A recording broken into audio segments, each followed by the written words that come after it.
Ang Alat ng Aking Buhay, Episode 2. I open the book of my life for you to learn from my own mistakes, for encouragement, and to give hope to everyone. My ex-husband left me in Kalinga to apply as a miner at Lipanto Mining Company. Unfortunately, he was not able to pass the first screening, lifting up the 50 kilos of barbell. So, he went back to his origin place at Tajan Central Mountain Province. When I decided to leave my mother for him, my mother gave me her hard-earned money and inculcated a word of wisdom to enhance my personality, to make me more stronger. From Kalinga, I landed to Tajan Mountain Province. And there, I met their cousins, relatives, and neighbors that are very kind and hospitable. We stayed his grandparents' family house.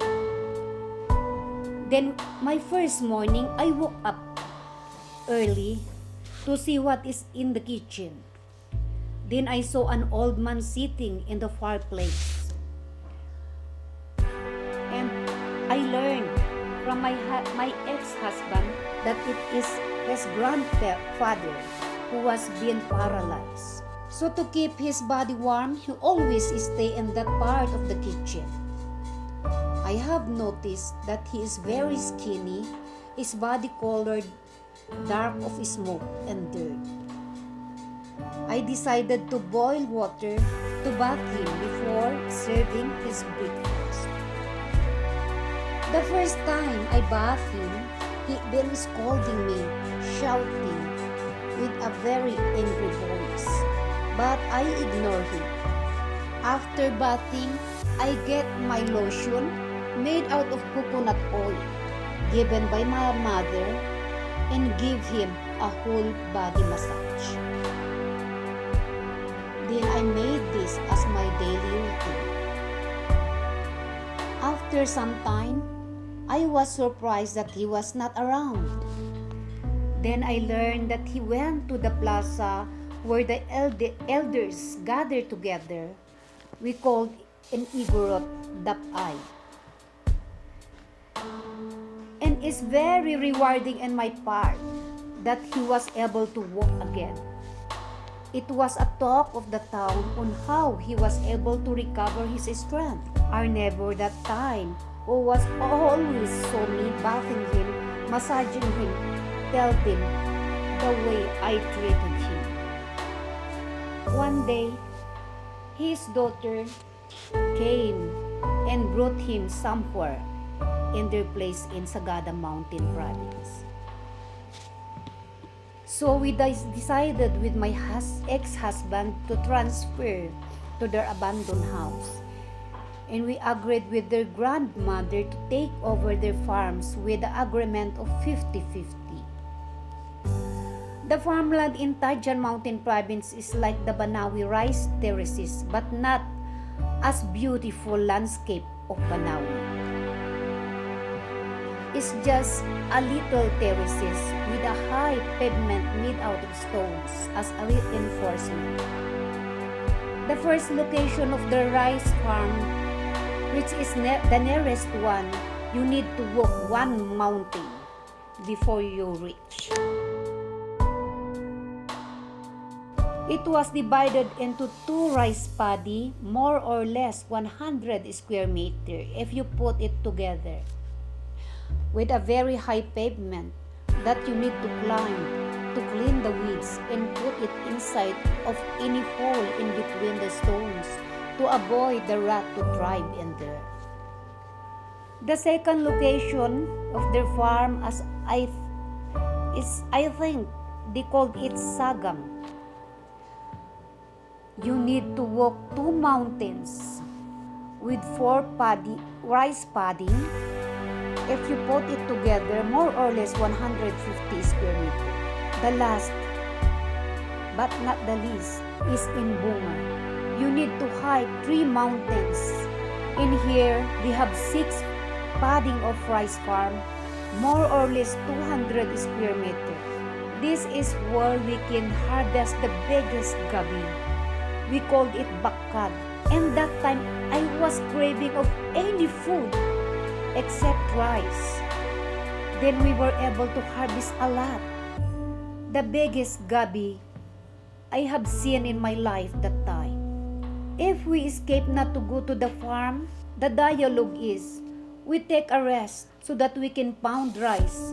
With your aching body, you need to pound rice so that you have something to eat. While waiting the harvest time, we need to find another way of living to survive. We also try to go to the mountain to get what they call the white gold. We called it in Igorot apog. This kind of soil is an alternative instead of sand. They use in constructions of houses or buildings. And in order to get this white gold, you need to climb the mountain and find a hole to locate this kind of white soil. Powderize it using the big heavy hammer. Put it in a sack to carry to the construction site to sell.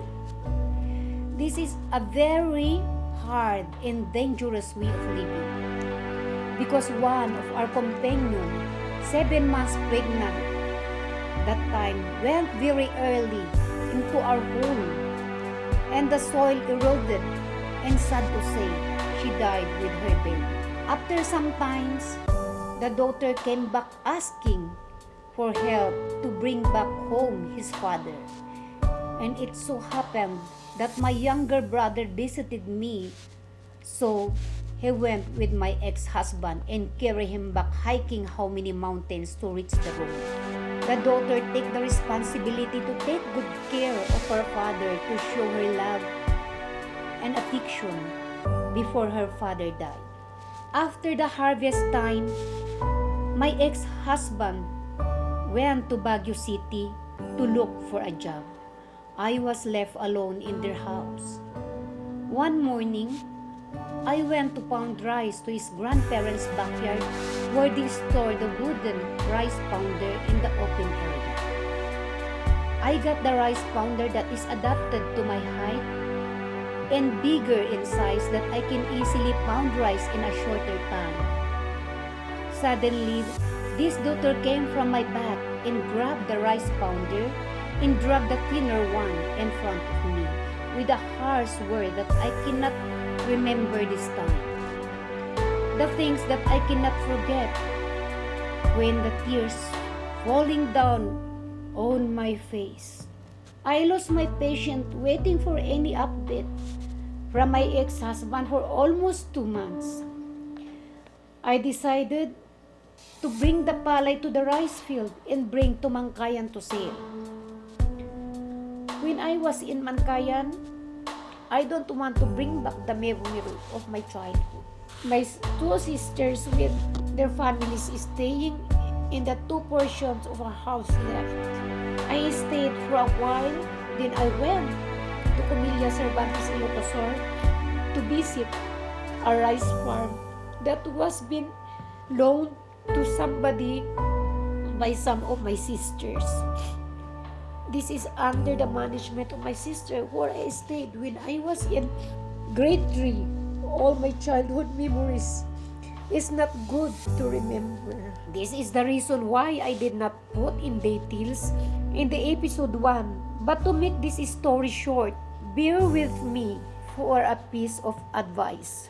To those who have their younger siblings under their care, don't spoil them, teach them how to work according to their capacity. Don't hurt them physically and mentally. Show them your affection, love, and care because you don't know what tomorrow will bring us. While I was there in our farm, supposed to be for a visit only,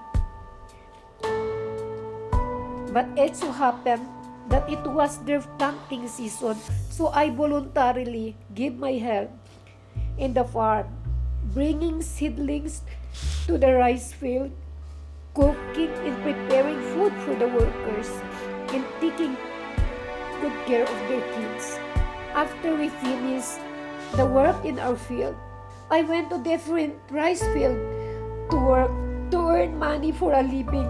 Then when I earned a little money to start, I went back to Mangkayan, and in there I started being a sidewalk vendor of salt.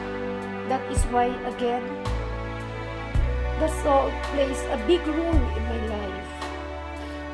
Without the saltiness of my life, I am not became of who am I today. Always think positive. Trials and persecutions make me more stronger. I will share to you God's promises that doing good is a very rewarding in the book of Galatians chapter 3 verse 9. And let us not go weary of doing good, for in due season we will reap if we do not give up. King James Version. In the book of Joshua chapter 1 verse 9. Have not I commanded thee? Be strong and of good courage. Be not afraid, neither be thou dismayed. For the Lord thy God is with thee, whithersoever thou. Mga ka-strong, I will end in this page, the book of my life. The title, Ang Alat ng Aking Buhay. The salt of my life, to be continued. A big thanks and God bless everyone. Thank you once again.